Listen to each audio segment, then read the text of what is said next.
नमस्ते छात्रों, सुप्रभात।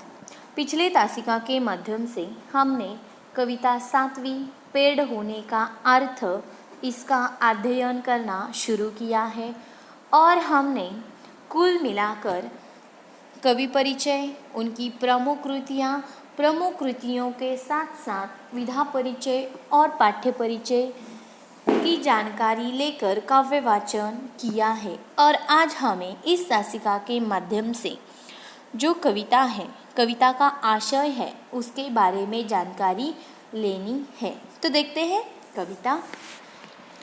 आदमी पेड़ नहीं हो सकता।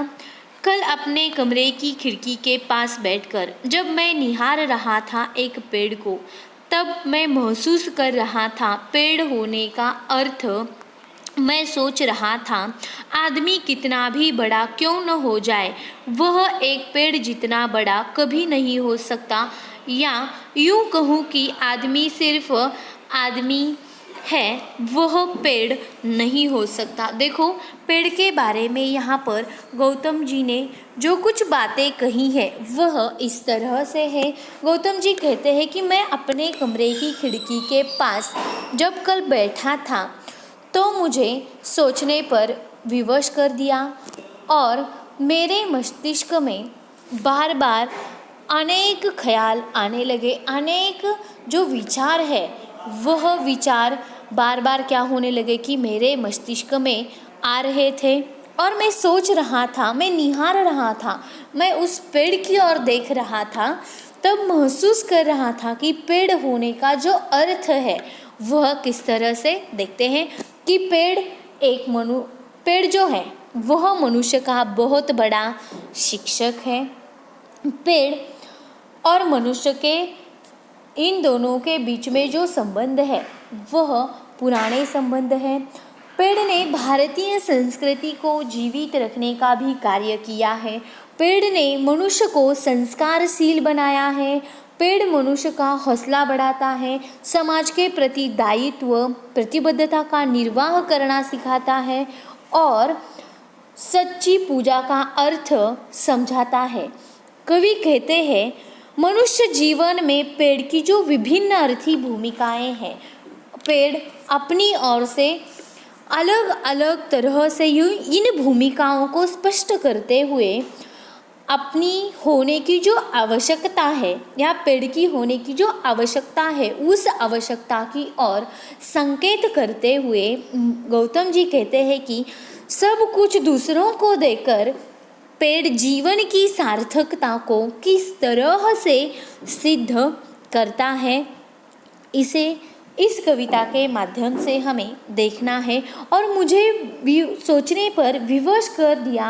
मैं सोच रहा था आदमी कितना क्यों न बड़ा हो जाए, कितना क्यों न बड़ा हो जाए, लेकिन वह पेड़ की तरह कभी नहीं होगा। पेड़ की तरह, पेड़ के जितना बड़ा कभी नहीं हो सकता। या यूं ही कहूँ कि आदमी तो आदमी है, आदमी सिर्फ आदमी है, वह कभी पेड़ नहीं हो सकता है। तो पेड़ के बारे में वे आगे कहते हैं कि पेड़ एक हौसला है। पेड़ क्या है? हौसला है पेड़। देखो, अंकुरित होने से ठूट हो जाने तक, अंकुरित होने से ठूट हो जाने तक, आंधी तूफान हो या प्रतापी राजा महाराजा, पेड़ किसी के पाँव नहीं पड़ता है। देखो, अंकुरित होने से यानी कि पेड़ जब से पल्लवित होता है, जब से वह नन्हा सा पौधा है, तब से टूट जाने तक, यानी कि जब तक वह जीवित है तब तक वह क्या करता है कि दूसरों के लिए कार्य करता है। आंधी हो, तूफान हो या कोई राजा आए, महाराजा आए, प्रतापी आए, कभी पेड़ किसी के पाँव नहीं पकड़ता, किसी के चरणों पर नहीं लगता। इसीलिए यहाँ पर कवि कहते हैं कि उस पेड़ से हमें क्या करना चाहिए कि हौसला सीखना चाहिए। जैसे पेड़ पल्लवित होता है यानी कि छोटा सा है, तब से लेकर अपने जीवन में, अपने पूरे जीवन प्रवास की जो यात्रा है, उस यात्रा में क्या करता है, कभी कितनी क्यों न उसके जीवन में मुश्किलातें आए, कठिनाइयाँ आए राह में, तभी वह कभी निराश होकर, हताश होकर नहीं बैठता, आंधी से लड़ता है, तूफान से लड़ता है, वह भी अकेला। और कोई राजा आए, महाराजा आए, उनके सामने कभी या उनके पैर कभी नहीं छूता, उनके पैर कभी नहीं पड़ता है। जब तक उसमें सांस है, एक जगह पर खड़े रहकर हालात से लड़ता है। देखो, जब तक उसमें सांस है, यानी कि टूट जाने तक, जब तक वह जीवित है, तब तक वह क्या करता है कि अकेला ही एक जगह पर खड़े रहकर हालात से लड़ता है। कितनी क्यों न मुश्किलातें आए, कितनी क्यों न कठिनाइयाँ आए, कितनी क्यों न तकलीफ़ें हो, वह अपना जो राह है उस राह पर क्या करता है कि अकेला खड़ा रहकर मुश्किलातों का सामना करता है, डटकर सामना करता है। और वह कभी किसी भी मुश्किल से नहीं डरता है। यही भी हमें हौसला पेड़ से लेना चाहिए। यह जो पेड़ है वह किस तरह से हालात से लड़ता है, मुश्किल से न घबराकर उसका सामना करता है। आगे देखते हैं, जहाँ भी खड़ा हो सड़क, झील या कोई पहाड़। देखो, जहाँ भी खड़ा हो सड़क, झील या कोई पहाड़, भेड़िया बाघ शेर की दहाड़। भेड़िया बाघ शेर की दहाड़। सड़क हो, झील हो, कोई पहाड़ हो, उस पर अगर है भेड़िया, बाघ, बकरी, जो शेर जो भी है, उनसे कभी वह डरता नहीं है, किसी से नहीं डरता। हत्या या आत्महत्या भी पेड़ कभी नहीं करता। जिस तरह से यहाँ पर कहने का तात्पर्य इस तरह से है, इसीलिए पेड़ में और मनुष्य में यह जो अंतर है ना, यह जो दोनों के बीच में जो अंतर है वह इस तरह से है। कवि कहते हैं, पेड़ जहाँ पर खड़ा है, चाहे वह सड़क के पास हो, किसी झील के किनारे हो, किसी पहाड़ के ऊपर हो, उसकी मनस्थिति एक जैसी रहती है। उसकी जो मनस्थिति है वह कैसी रहती है, एक जैसी रहती है। पेड़ के सामने भेड़िया हो, बाघ हो, हिंसक पशु आ जाए, कैसा क्यों ना परिस्थिति हो, कैसी क्यों न स्थिति हो, वह कभी किसी से डरता नहीं है। जबकि मनुष्य हिंसक पशु के सामने आने से क्या करते हैं, डरते हैं।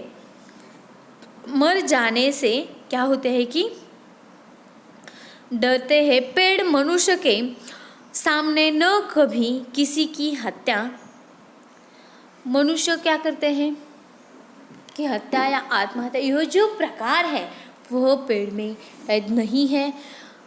वह कभी हत्या, पेड़ कभी किसी की हत्या नहीं करते और खुद की आत्महत्या नहीं करते। इसके विपरीत पेड़ थके हुए यात्रियों को, देखो,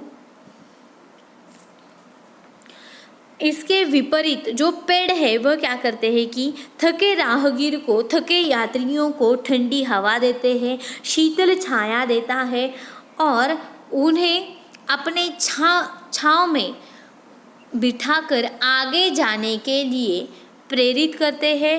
आगे जाने के लिए उनके राह में जो राहगीर उस पेड़ के नीचे बैठा है, उसके राहों में फूल गिराकर, पुष्प की वर्षा करके वे आगे जाने के लिए प्रेरणा देता है।